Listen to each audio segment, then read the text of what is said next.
सद एहतराम हज़रत सादात इज़ाम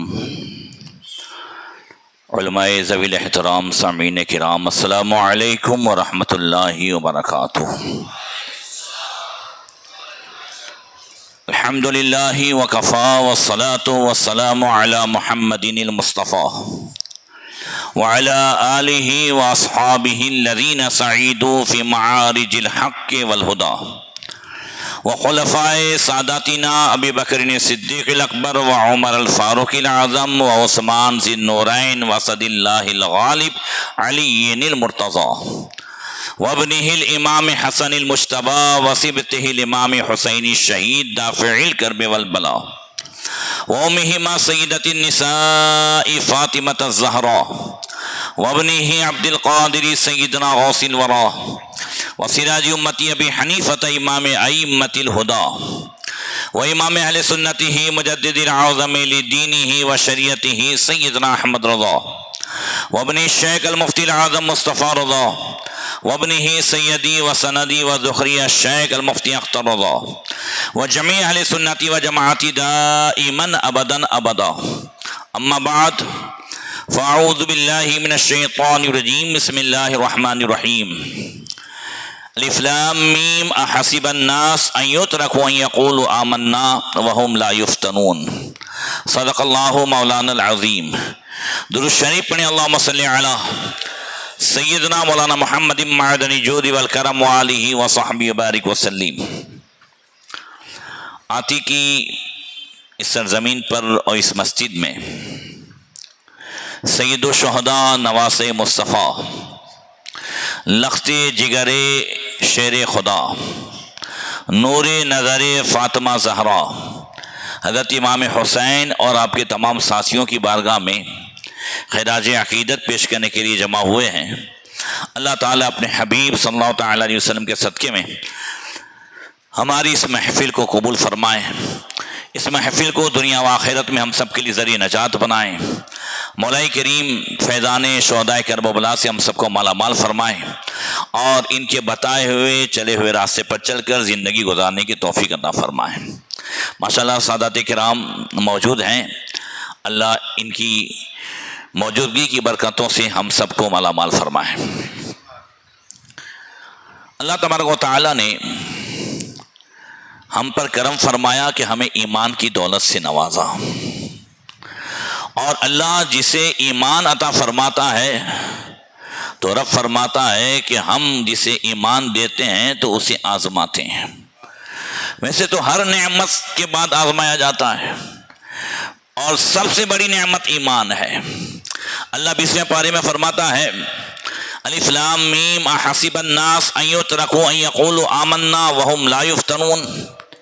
क्या लोग ये समझते हैं कि आमन्ना कहने से या कलमा पढ़ देने से छोड़ दिए जाएंगे और आजमाए नहीं जाएंगे? नहीं, ईमान वालों की आजमाइश होती है और ये आजमाइश कई सूरतों में होती है। उसमें एक सूरत यह है कि जो नेमत तुम्हारे पास है, अब अगर अल्लाह तुम्हें ताकत दे, क़ुव्वत दे, तो ये नेमत उन्हें पहुँचाओ जिनके पास नहीं है। जिनके पास क्या है? नहीं। मगर ये शर्तों के साथ है। जब मुसलमान मक्के में थे तब उन्हें जिहाद का हुक्म नहीं था, है ना। जब मदीने आए और इस्लामी सल्तनत हो गई, अब हुक्म हुआ कि ये पैगाम दूसरों तक पहुंचाओ। बनी इसराइल जब मिस्र में थे, फिरौनियों के जुल्म और सितम का एक जो है ढांचा बने हुए थे, तब उन्हें हुक्म नहीं था जिहाद का। मगर जब फिरौनी डुबो दिए गए, अब मिस्र में एक हुकूमत कायम हो गई, अब ताकत और क़ुव्वत हुई, अब हुक्म हुआ कि यहाँ तुम्हें सल्तनत मिल गई है, अब तुम बैतुल मुक़द्दस में जहाँ कौम अमालका आबाद है, मूसा अलैहिस्सलाम कहते हैं अब वहाँ जो है पहुँच करके वो ज़मीन उनसे पाक कर दी जाए और वहाँ ईमान वालों को आबाद किया जाए। तो क्या कहा था मूसा अलैहिस्सलाम ने? 6ठे पारे में है या कौम इदखुलुल अर्दल मुक़द्दसतल्लती कतबल्लाहु लकुम व ला तर्तद्दू अला अदबारिकुम फतनक़लिबू खासिरीन। ऐ मेरी कौम, उस मुक़द्दस सरज़मीन में दाखिल हो जाओ जो अल्लाह ने तुम्हारे लिए मुकर्रर फरमाई है, और पीछे मत पलटना वरना नुकसान में आ जाओगे। 6 लाख का लश्कर लेके निकले थे मूसा अलैहिस्सलाम। कितने का? 6 लाख का। और 12 सरदारों को वहां भेजा था कि जा करके कौम अमालका में देख लो, उनके हालात देख लो, उनकी जंगी ताकत और कुव्वत को देख लो। मगर मूसा अलैहिस्सलाम ने कहा था आके कौम में मत बताना, मुझे बताना। अब 12 में हजरत यूशा बिन नून अलैहिस्सलाम भी थे, हजरत कालिब बिन युकन्ना अलैहिस्सलाम भी थे, और 10 दूसरे सरदार थे। इन 10 ने लश्कर में वो अफवाह फैलाई, अरे वो कौम वहां जिहाद करना तो बहुत दूर की बात है, फूंक मारे तो अपने उड़ जाएं, ऐसी ताकत, ऐसी कुव्वत। इतना बड़ा चढ़ा करके बयान किया, इतना बड़ा चढ़ा करके बयान किया कि ये कौम मूसा अलैहिस्सलाम से कहने लगी, या मूसा इन्ना फिया कौमन जब्बारीन व इन्ना लन नदखुला हत्ता यखरुजु मिनहा फइन यखरुजु मिनहा फइन्ना दाखिलून। ए मूसा, वहां तो बहुत सख्त कौम है, बड़ी जंगजू और ताकतवर कौम है, हम नहीं जाएंगे। जब वो वहां से निकल जाएंगे तो हम जाएंगे। क्या नियाज खाने जाएंगे? जब हम निकाल देंगे, वो निकल जाएंगे तो फिर क्यों जाएंगे? क़ाल रजुलानि मिनल लज़ीना यख़ाफ़ूना अनअमल्लाहु अलैहिम अलिमदखुलू अलैहिमुल बाब फ़इज़ा दख़लतुमू फ़इन्नकुम ग़ालिबून व अलल्लाहि फ़तवक्कलू इन कुन्तुम मुमिनीन। ये जो 2 साथ में नबी थे, हज़रत यूशा बिन हज़रत कालिब, इन्होंने कहा कौम डरो मत, तुमने जैसा सुना ऐसा नहीं है, हम भी जाके देखें, बस तुम्हारा काम है जाना, परवरदिगार का काम है फतेह देना। जोर से कह दो। सहाबा अपनी ताकत के बलबूते पर नहीं जाते थे, ईमान की कुव्वत के बलबूते पर जाते थे। कहा बस आलिमत खुल बाब, तुम दरवाजे में दाखिल तो हो जाओ और फिर अल्लाह पर भरोसा करो अगर तुम मोमिन हो।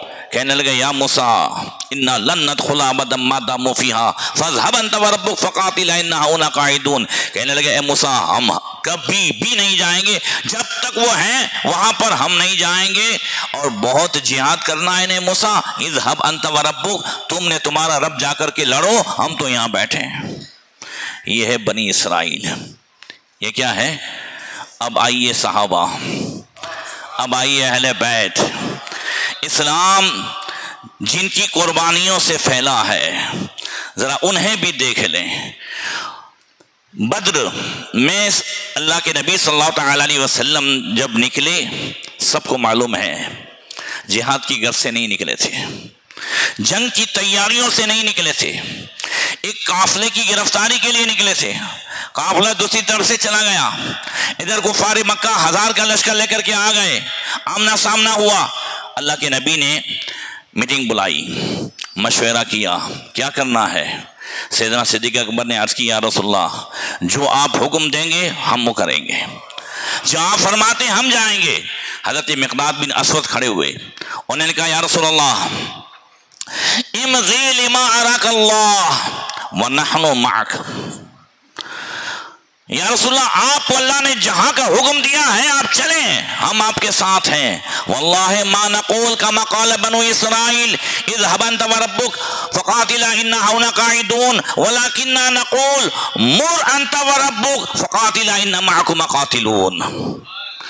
कहा या रसूलल्लाह, हम वो नहीं कहेंगे आपसे जो बनी इसराइल ने मूसा अलैहिस्सलाम से कहा है, हम तो ये कहते हैं आप और आपका रब हुक्म दें, आप जो हुक्म देंगे हम अपनी जानों को वहां कुर्बान कर देंगे।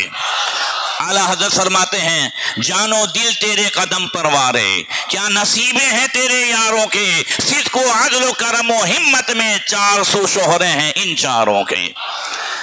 सहाबाए किराम का भी जज्बा देखो और इमाम हुसैन के साथियों का भी जज्बा देखो। बोलो करबला के मैदान में आशूरे की रात इमाम हुसैन ने भी मीटिंग की थी कि नहीं की थी? क्या फरमाया था साथियों से?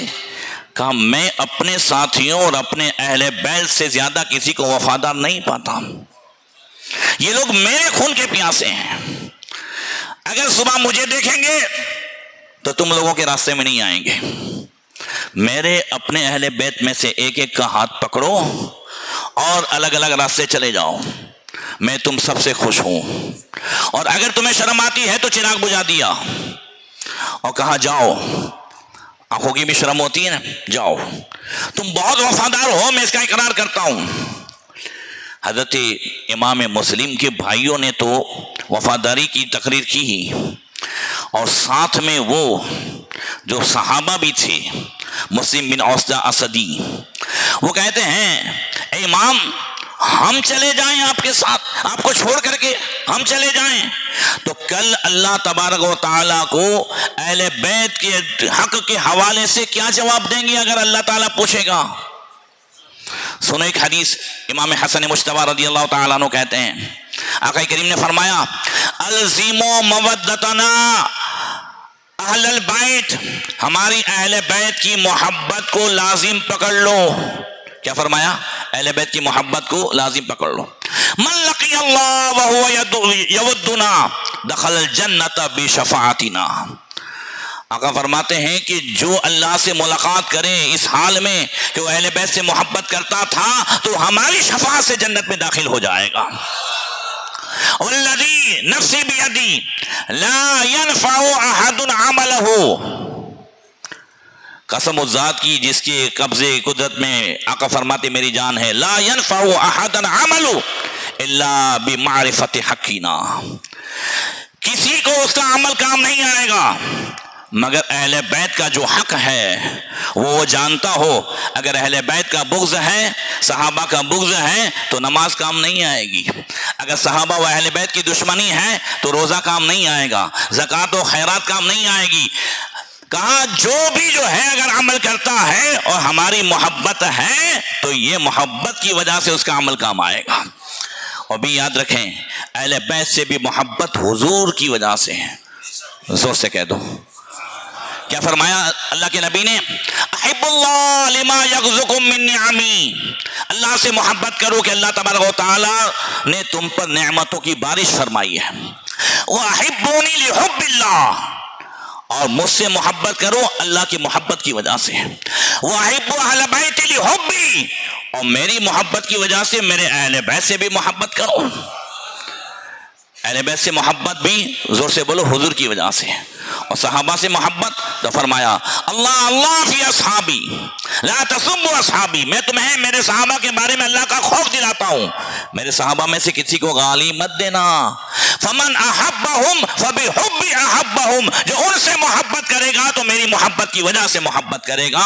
हम वो खुश नसीब है कि हमारे एक हाथ में सहाबा का भी दामन है, अहले बैत का भी दामन है। फरमाते हैं आला हज़रत अहले सुन्नत का है बेड़ा पार असहाबे हुजूर, नज्म है और नाव है इतरत रसूलुल्लाह की। सहाबाए किराम और अहले बैत इज़ाम दोनों की जो कुर्बानियाँ हैं उसी कुर्बानियों का सदका हमारे हाथ में इस्लाम की सूरत में है। बोलो सही है कि नहीं है? क्या कुर्बानियाँ पेश की सहाबाए किराम ने, अहले बैत इज़ाम ने। सबकी अलग अलग शोबे थे, जिहाद के ज़रिए से भी, इल्म के ज़रिए से भी, अदल व इंसाफ के ज़रिए से भी, और नबी करीम के हुस्न अखलाक के ज़रिए से भी।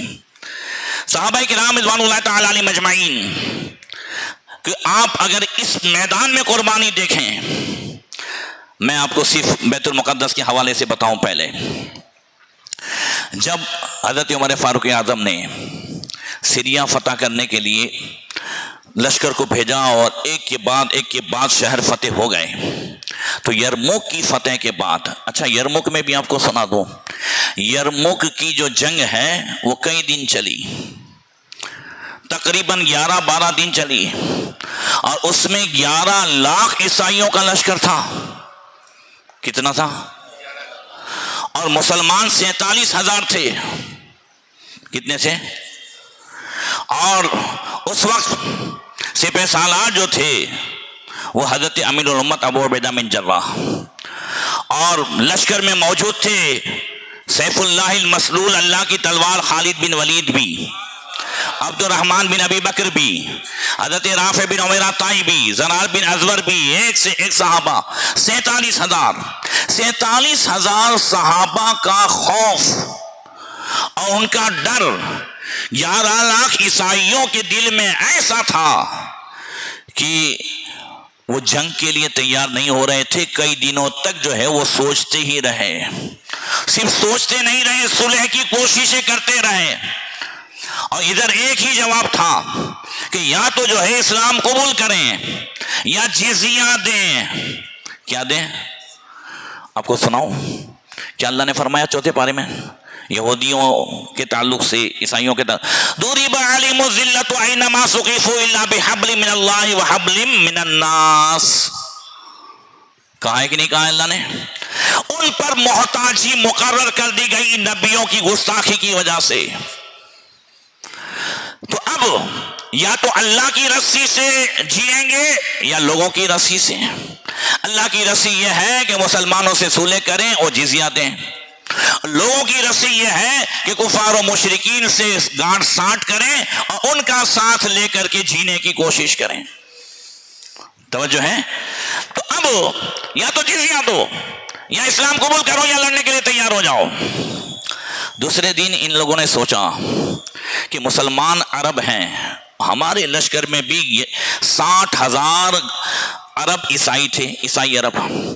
बोले लोहा लोहे को काटे, तो क्यों ना अरब ईसाई को उतार दें जंग में, ये दोनों लड़के खत्म हो जाएंगे, हम लोग बच जाएंगे रोम के लोग। तो जबला इब्ने हम गस्सानी को 60,000 का लश्कर दे करके उतारा। इधर जब ये 60,000 का लश्कर मैदान में आया तो हजरत अमीर उम्मत अबू उबैदा बिन जर्राह ने कहा खालिद बिन वलीद से क्या करना है? तो आप खड़े होके चलने लगे। कहा खालिद कहाँ जा रहे हो? कहा उनसे लड़ने के लिए।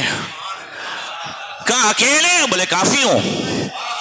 बोले बेटे मुझे भी यकीन है कि तुम काफी हो, कहीं नफ्स में गुरूर ना आ जाए, अपने साथ कुछ को तो लेकर के चलो। कहा आप कहते हैं तो चलो 30 को ले लेते हैं। कहा 30 जो है ये भी बहुत कम है, कम से कम 60 को लेके जाओ। 60 जो है अपने साथ सहाबा को लेकर के जब हजरत खालिद बिन वलीद चले 60,000 के मुकाबले में, किसके मुकाबले में? 60,000 के मुकाबले में। 60 को आता हुआ देखकर जबला इब्ने गस्सानी डींगे मारता है, कहता है देखा इतने दिनों से सुलह के लिए तैयार नहीं हो रहे थे, अब मुझे मैदान में देखा है तो ये देखो सुलह के लिए आ रहे हैं। ये तो सोच ही नहीं सकता था कि 60 आदमी लड़ने के लिए आ रहे हैं, वो ये समाधान के लिए आ रहे हैं। जब हजरत खालिद ने सब बनाई तो वो कहता है भाई बात तो शुरू करो, क्या बात करनी है? बोले बात करने थोड़ी आए हैं।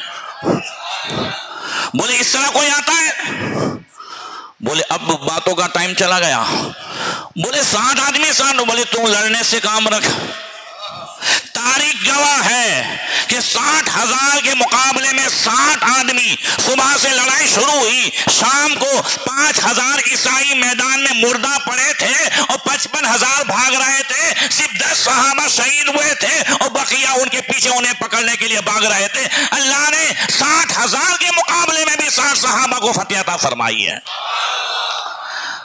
खुदा उन्हें किस प्यार से देखता है जो आंखें हैं महवे लिकाए मोहम्मद। यरमुक के बाद जब जो है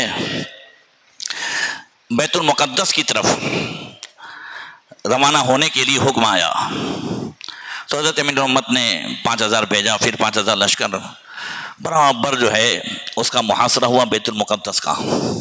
1 महीना, 2 महीना, 3 महीना। बैतुल मुक़द्दस हमारे लिए भी मुक़द्दस, ईसाइयों के लिए भी मुक़द्दस और यहूदियों के लिए भी मुक़द्दस। लिहाजा उन्होंने जान तोड़ की जो है कोशिश कर ली कि किसी भी सूरत में हम मुसलमानों को ये हवाले करेंगे नहीं। 4.5 महीने तक मुसलमान वहाँ पर घिरे रहे और पूरे जो है किले को घेरा रखा। वो भी अंदर से परेशान थे, बार बार बड़े पादरी के पास जाते थे तो बड़ा पादरी कहता था मुसलमान क़यामत तक इस किले को घेरे रखें, जीत नहीं सकते, अंदर नहीं आ सकते जब तक कि मोहम्मद सल्लल्लाहु अलैहि वसल्लम का वो सहाबी जो दुर्वेश है, वो सहाबी जो दुर्वेश हैं वो आ जाए, या वो अगर उनमें मौजूद हैं तो हम तुमसे कहते हैं कि लड़ने की ज़रूरत नहीं है, दरवाज़ा खोल दो। अगर वो मौजूद होगा और फिर तुम लड़ोगे तो चाहे पूरी जो है दुनिया की ईसाई आ जाएं तो हम कामयाब नहीं होंगे। तो कहा चलो अब तुम मालूमात करो कौन है, तुमने किताबों में उनका तज़किरा पढ़ा है। वो ऊपर आया बतरी कुमामा और आकर के उसने कहा ए मोहम्मद सल्लल्लाहु अलैहि वसल्लम के साहबा, लड़ाई छोड़ दो, हम भी चाहते हैं कि अमन हो जाए, बस एक काम करो, जो तुम में तुम्हारा अमीर लश्कर है उसको लाओ सामने, और अगर वो जो है हमारी किताबों के मुताबिक निकला तो हम दरवाजे खोल देंगे। हज़रत अमीरुल उम्मत अबू उबैदा बिन जर्राह को जो लश्कर के अमीर थे सामने लाए, उसने गौर से देखा, कहा ये नहीं है, लड़ो तुम। अब फिर उसके बाद काफ़ी टाइम हो गया, फिर वो परेशान कहने लगे कि अब हमारे यहाँ तो जो है रसद भी नहीं है, सामान भी नहीं है, अब तुम कुछ करो। फिर वो खड़ा हुआ और फिर बुलाया, फिर उसने कहा भाई तो उसकी कोई जो है हमें निशानी बता कि वो दुर्वेश सहाबी कौन है। कहा उस दुर्वेश सहाबी का नाम उमर है। जोर से कह दो, क्या नाम है? उमर है। और वो अल्लाह की राह में किसी भी मलामत करने वाले की मलामत की परवाह नहीं करेगा, और वो दुर्वेश सिफत होगा।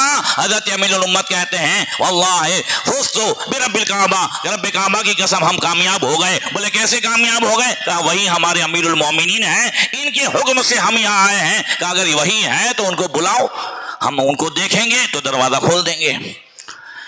हज़रत उमर फारूक आज़म, बहुत लंबा किस्सा है मगर शॉर्ट में, हज़रत उमर आए भी तो किस शान से आए। लिबास में 14 पेवन है। कितने पेवन समझते हो ना, छिगड़े, अल्लाह अकबर। और जब सीरिया में दाखिल हुए हद में, तो दोनों ने, गुलाम ने और हज़रत उमर ने कहा था दोनों बारी बारी बैठेंगे। अब जब सीरिया की हद में दाखिल हुए तो बारी थी गुलाम की। वो कहने लगा हुजूर अब यहाँ हम गैरों के हद में हैं, अब आप बैठे। कहा नहीं तेरी बारी है। बोले लोग क्या कहेंगे? बोले कहने दो, इंसाफ इंसाफ है, जरा जोर से कह दो।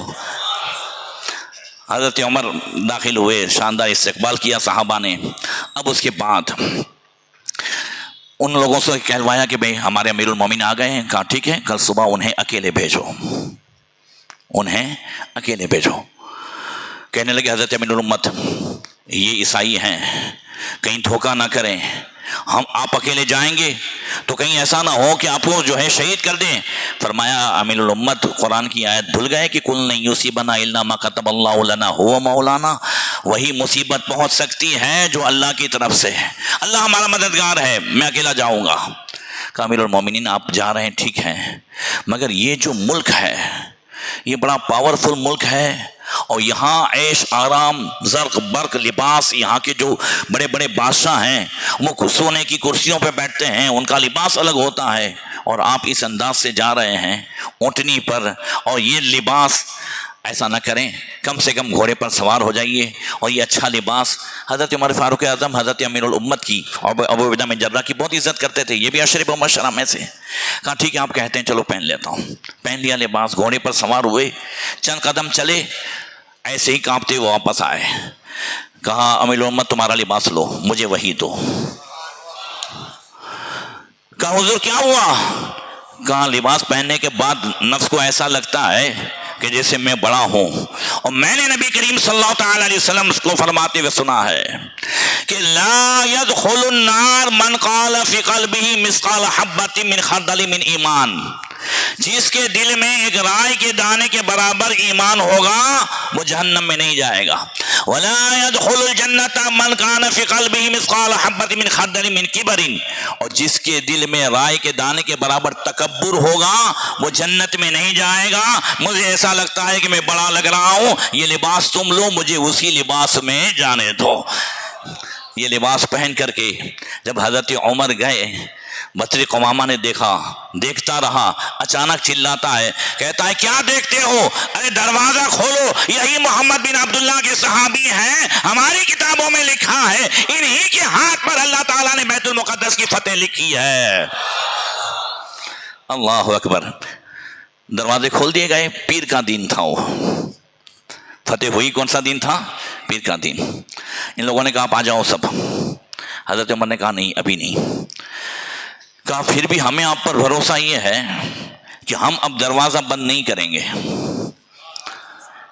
हमें दरवाज़ा बंद नहीं करेंगे। इसलिए कि हज़रत उमर खुद फरमाते थे कि मुसलमान धोखा खाता भी नहीं है, धोखा देता भी नहीं है।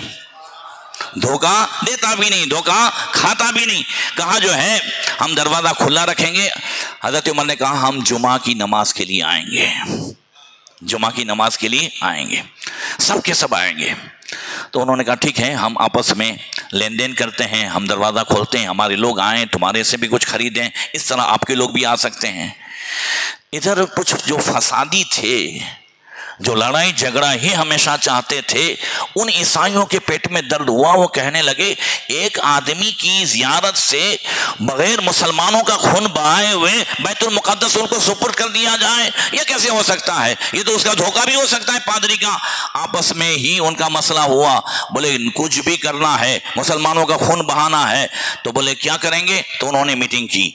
तो उसमें से एक ने कहा जुमा को आते हैं ना, सजदे में हो ना, तब एक साथ सबको ख़त्म कर दें। अबू जुअद रूमी नाम का जो है ईसाई, जो जासूस था, मुसलमानों में आता जाता था, उसने ये जुमला कहा कामयाब नहीं होंगे। बोले क्यों? बोले ये धोखा है और मैंने देखा है मुसलमान धोखा देते भी नहीं है और खाते भी नहीं है।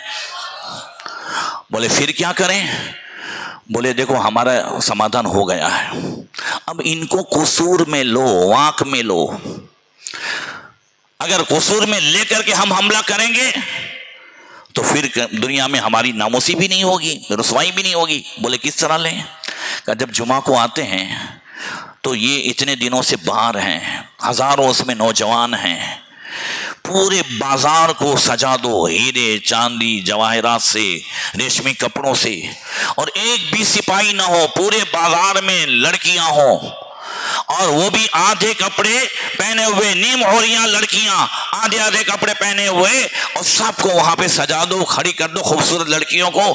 ये जवान है, उनमें से कोई भी अगर हाथ बढ़ाएगा, इनमें से कोई भी अगर हाथ बढ़ाएगा तो हम फौरन जो है वो हवाला होकर हमला कर देंगे, कह देंगे कि भाई सुलह हुई थी, इन्होंने सुलह तोड़ दी।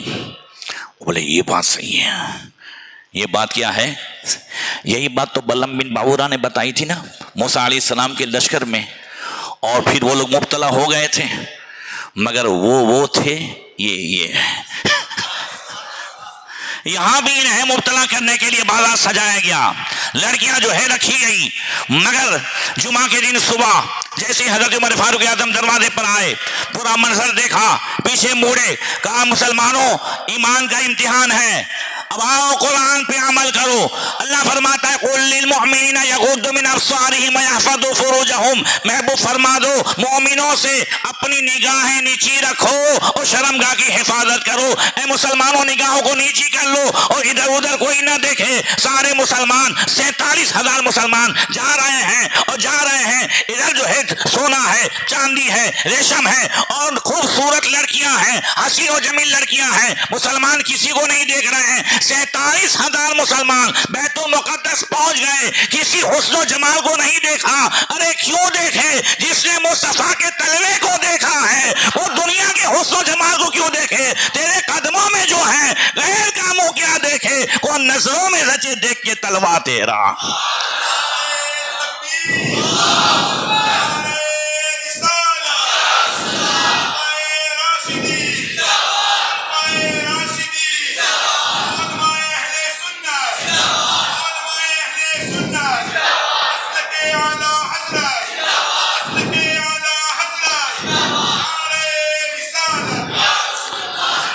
ये कुर्बानियां हैं सहाबा व अहले बैत की।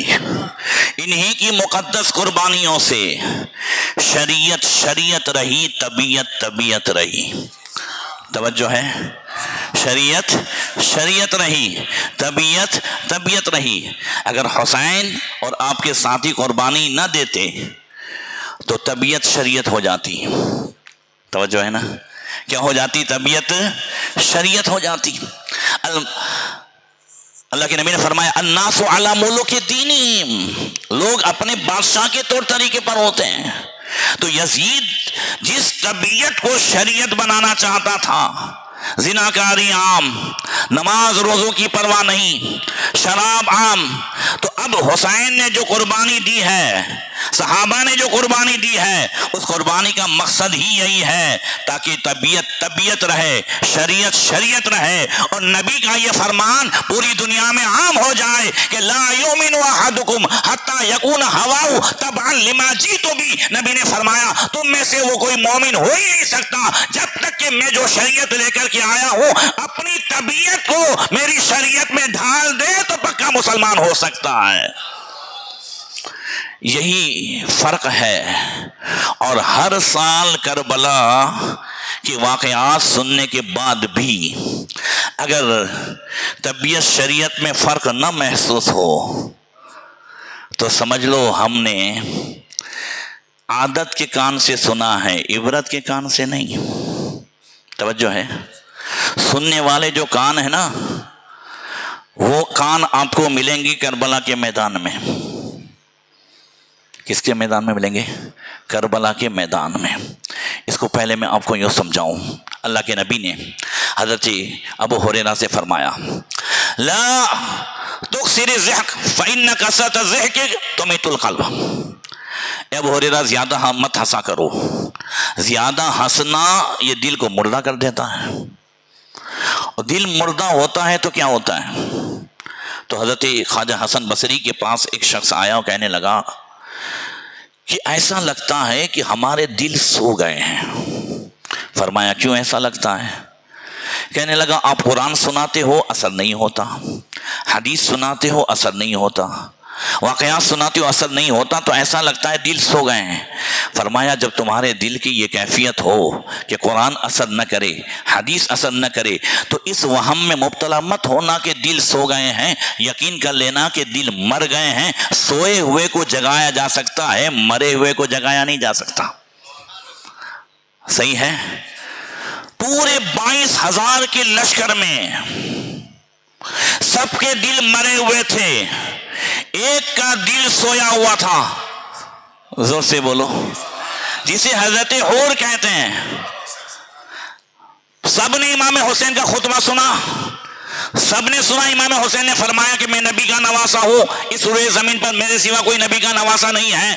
वो पूरा खुतबा सुन करके सारे के सारे मुर्दे ऐसे ऐसे पड़े रहे, किसी में हरकत नहीं हुई, मगर हजरत हूर कांपने लगे। साथी ने कहा अरे ये क्या कर रहे हो? क्या जो है 1000 लश्कर के बराबर तुम अकेले समझे जा रहे थे, ये तो सो भी नहीं है, डर रहे हो? क्या डर नहीं रहा हूँ, सोच रहा हूँ एक तरफ जो है जहन्नम है, दूसरी तरफ जन्नत है, और अगर अल्लाह ताला जो है तौफीक दे तो जहन्नम से निकलकर जन्नत में जाना चाहिए। ये नारा हुर का था जिस वक्त वो फौजे शाम से निकला कि देखो यूं निकलते हैं जहन्नम से खुदा वाले।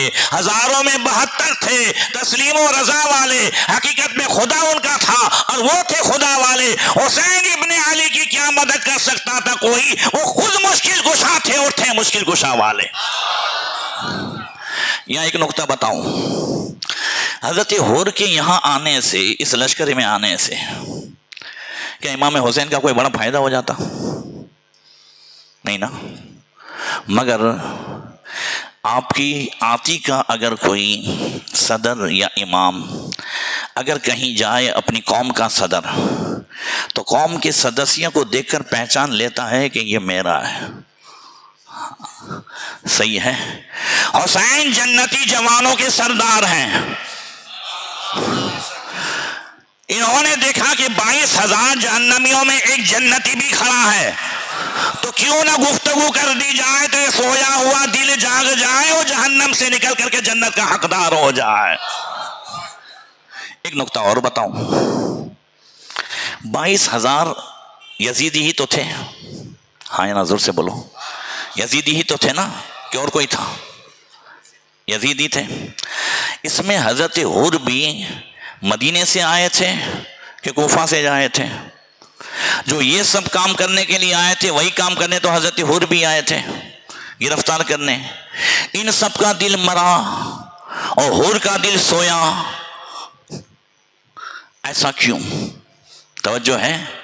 बात यह है कि जिस दिन हजरत हुर आए तो उस दिन सबसे पहले इमाम हुसैन ने उनको, उनके साथियों को पानी भी पिलाया, जानवरों को भी पानी पिलाया, और बातें हुई। और फिर इमाम हुसैन ने पूछा, और मेरे साथ नमाज पढ़ोगे मेरे पीछे या अलग जमात करोगे?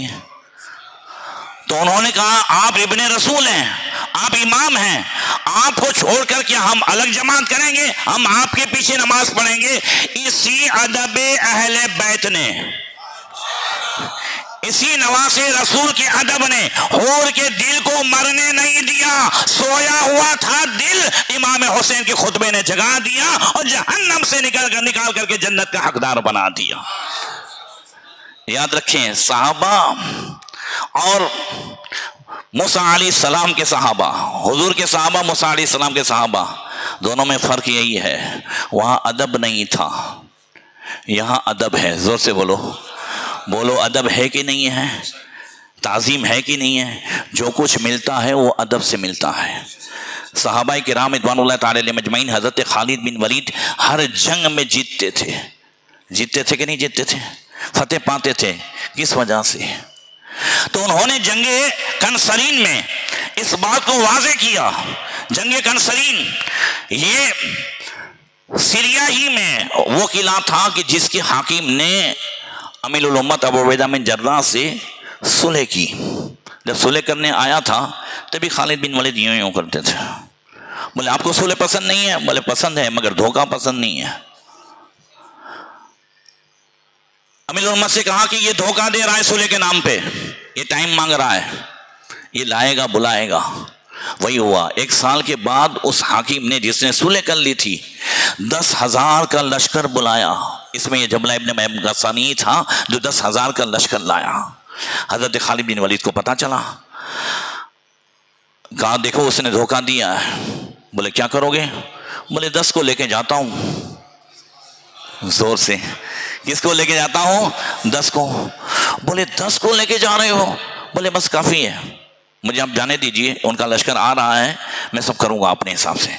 अब 10 को लेके निकले। इधर क्या हुआ, आपने एक अपने गुलाम को भी लिया, बोले देख तुझे भी मजा आएगा, उसको भी ले गए। अब हज़रत खालिद बिन वलीद 10 दूसरे और एक गुलाम, टोटल कितने हो गए? 12। लश्कर सुबह पहुंचने वाला था। इधर हाकिम में कनसरीन लोका ये इस लश्कर के इस्तेकमाल के लिए निकलने वाला था। हज़रत खालिद बिन वलीद अपने साथियों को लेकर धीरे धीरे धीरे पुल के नीचे से वो जो है उस लश्कर में पहुंच गए और धीरे धीरे धीरे आगे चले गए। अब इनको ये था कि जो है हाकिम लोका आएगा, तो हाकिम लोका आया भी आया, ये आगे बढ़े। वो ये समझ रहा था कि ईसाइयों में से ये चंद जो है मेरे इस्तेकबाल के लिए आगे बढ़े हैं। तो उसने लोबान ओबान लेकर के जो है बोले ईसा मसीह तुम्हारा भला करे, ये करे। हज़रत खालिद बिन वलीद झड़ पे और एक ही हाथ में उसकी गर्दन दबा दी। बोले ईसा मसीह नहीं, मोहम्मद रसूलुल्लाह के साहबी हैं। इधर पूरा 10,000 का लश्कर, खलबली मच गई। बोले क्या हो गया, क्यों लश्कर रुका? बोले ये मुसलमान आ गए हैं। बोले कितने? बोले 10 हैं और इन्होंने जो है हमारे हाकिम पर कब्जा कर लिया है। अब जबला इब्न गस्सानी जो है वो आगे आया, उसने इधर उधर की बातें की। आपने फरमाया इसने धोखा दिया, इसको कत्ल किए बगैर नहीं करूंगा। बोले हम तुम्हें सबको खत्म कर देंगे मगर हमें डर है कि तुम हमारे हाकिम को कत्ल कर दोगे, इसलिए हम तुम्हें खत्म नहीं कर रहे हैं।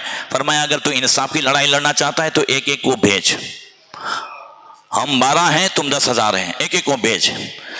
उसने बात की हाकिम मोदिया से, बोले चलो मैं जाता हूँ। बोले तू मत जा। एक दूसरे को भेजा। हज़रत अब्दुर्रहमान बिन अबू बकर सिद्दीक़ के सामज़ादे आगे बढ़े, एक ही बार में उसको ख़त्म। दूसरा, तीसरा, 5। फिर जबला खुद आया। दोनों में बातों बातों में वो जो है धोखा देना चाहता था। तो हज़रत अब्दुर्रहमान बिन अबू बकर कहते हैं तू मुझे धोखा नहीं दे सकता, इसलिए कि मैं अली का शागिर्द हूँ। कहा मैं जो है नबी के दामाद मौला अली का तरबियत याफ्ता हूं, तो धोखा नहीं दे सकता। और फिर दोनों में लड़ाई हुई। उसने हजरत अब्दुर्रहमान बिन अबी बकर पे ऐसा वार किया कि आपका शाना जो है वो जख्मी हो गया, खून का फव्वारा निकला। हजरत खालिद को जलाल आया, कहा तुमने हमारे अमीरुल मोमिनीन के साहबजादे को जख्मी किया है, अब हम नहीं छोड़ेंगे, अब हम तुम्हें भी जो है जख्मी करेंगे, तुम्हें भी गमगीन करेंगे। और हाकिम लोका कनसरीन का जो है गला काट के फेंक दिया। अब लड़ाई शुरू हो गई।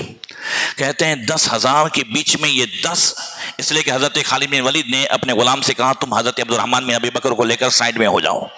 अब ये 10 ही लड़ रहे थे कि हज़रत राफ़े बिन उमैरा ताई ने कहा खालिद आज लगता है कि हम घिर गए हैं और मौत सामने है। बोले मुझे भी लगता है, इसलिए कि मैं अपनी टोपी भूल गया हूं। बोले टोपी भूल गए, क्या है उस टोपी में? कहा उस टोपी में रसूलुल्लाह के बाल मुबारक थे, खालिद उसी की बरकत से हमेशा फतेह पाता था। मगर रसूलुल्लाह सल्लल्लाहु अलैहि वसल्लम भी देखो, अभी ये लश्कर सुबह जो है मिलने वाला था, दोपहर में लड़ाई होने वाली थी, रात में रसूलुल्लाह सल्लल्लाहु अलैहि वसल्लम अमीरुल उम्मत अबू उबैदा बिन जर्राह के खीमे में पहुंचे हैं।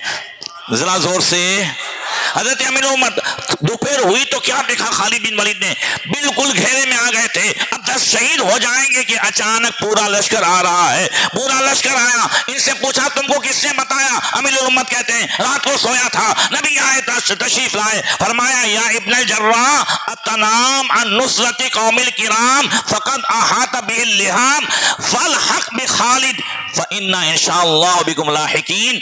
कहा ए अबू उबैदा बिन जर्राह सो रहे हो, इज्जत वाली कौम खालिद की मदद करो, कमीनों ने घेर लिया है और मुझे उम्मीद है कि तुम पहुंच जाओगे, चलो निकलो अभी। हजरत अमीरुल उम्मत लश्कर लेकर के निकले तो देखा कि आगे आगे एक जो है घोड़ेसवार जा रहा है। कहा पकड़ो उसे। जब उस घोड़ेसवार के पीछे पीछे गए, कहा ठहरो ठहरो ठहरो। जैसे आवाज आई तो अंदर से लेडीज की, बोली ये कौन है? कौन? यहाँ कौम में तमीम खालिद बिन वलीद की ज़ौजा। कहा तुम क्यों आगे आई? कहा जब आपने कहा कि खालिद घिर गए हैं तो मैंने सोचा हो ही नहीं सकता कि खालिद घिर जाएं। उनके पास तो रसूलुल्लाह की टोपी मुबारक मौजूद है जिसमें बाल मुबारक हैं। जब मैंने खेमे में देखा तो वो टोपी वहां पड़ी हुई थी, मैं वो देने जा रही हूं। जरा जोर से वल्लाह वो सुन लेंगे, फरियाद को पहुंचेंगे। इतना तो हो कोई जो आह करे दिल से। ज़रूरत है इस बात की कि हम अहले बैत का तज़किरा सुने, सहाबा का तज़किरा सुने और तज़किरा जो है वो इबरत के कानों से सुने ताकि हमारी ज़िंदगी में इनक़िलाब आए। याद रखें, अगर हर साल करबला का वाक़या सुने और फिर भी अगर 5 टाइम की नमाज की तौफीक न मिले तो समझ लो हमने आदत के कान से सुना है। बोलो सही है कि नहीं है? इमाम हुसैन तो हुजूर से वो हदीस रिवायत करते हैं, फरमाते हैं इमाम हुसैन के अल्लाह के रसूल सल्लल्लाहु अलैहि वसल्लम ने फरमाया युसल्लिल मरीज काइदन, बीमार अगर खड़ा होकर के न पढ़ सके तो बैठ करके पढ़े और बैठ करके न पढ़ सके तो लेट करके पढ़े। बोलो हुसैन ने करबला के मैदान में नमाज पढ़ी कि नहीं पढ़ी? जोर से बोलो। नमाज किसको याद आई? इमाम हुसैन को याद आई, हुसैनियों को याद आई। मिनहाल इब्न उमर कहते हैं मैं पहुंचा, मिनहाल उमर पहुंचे हजरत इमाम हुसैन के पास, कहने लगे मेरा जो है वक्त आ गया है, अब मेरी बारी है जाने की, ज़ोहर की नमाज का टाइम भी हो रहा है, चाहता हूं कि ज़ोहर पढ़ करके जाऊं। तो इमाम हुसैन ने कहा अरे तुमने तो नमाज याद दिला दी, इन खबीसों से कहो कि क्या थोड़ी देर रोकते हैं, ये रोकेंगे अगर जंग तो हम नमाज पढ़ लें। उसमें से एक यजीदी ने कहा हुसैन तुम्हारी नमाज कबूल कब होती है कि तुम नमाज करते हो? इन खबीसों को क्या मालूम क़यामत तक मोमिनों की नमाज मुकम्मल नहीं होगी जबकि आले नबी पर दुरूद न पढ़ ले। बोलो सही है कि नहीं है? तो फिर इमाम हुसैन ने नमाज खौफ पढ़ाई। क्या पढ़ाई? जोर से बोलो। चंद नमाज खौफ क्या है? 5वें पारे में उसका तरीका है, एक सब जो है इमाम के पीछे, कुछ लोग लड़ाई में हैं, इमाम एक रकात पढ़ाए, फिर वो लोग वापस आए और फिर ये जाएं और ये लड़ें और ये नमाज पूरी कर लें 2 रकात तो फिर वो आए। इस तरह नमाज पढ़ी गई है नमाज खौफ। और हम कहाँ हैं? पंखे में भी तकलीफ हो रही है, एसी में भी तकलीफ हो रही है। याद रखें, अगर जब तक हम उस रास्ते पर नहीं आएंगे जो इमाम हुसैन ने बताया है तब तक जो है सच्चे हुसैनी नहीं होंगे। अल्लाह ताला हम सबको तौफीक अता फरमाए। अस्सलामु अलैकुम व रहमतुल्लाहि व बरकातुहू।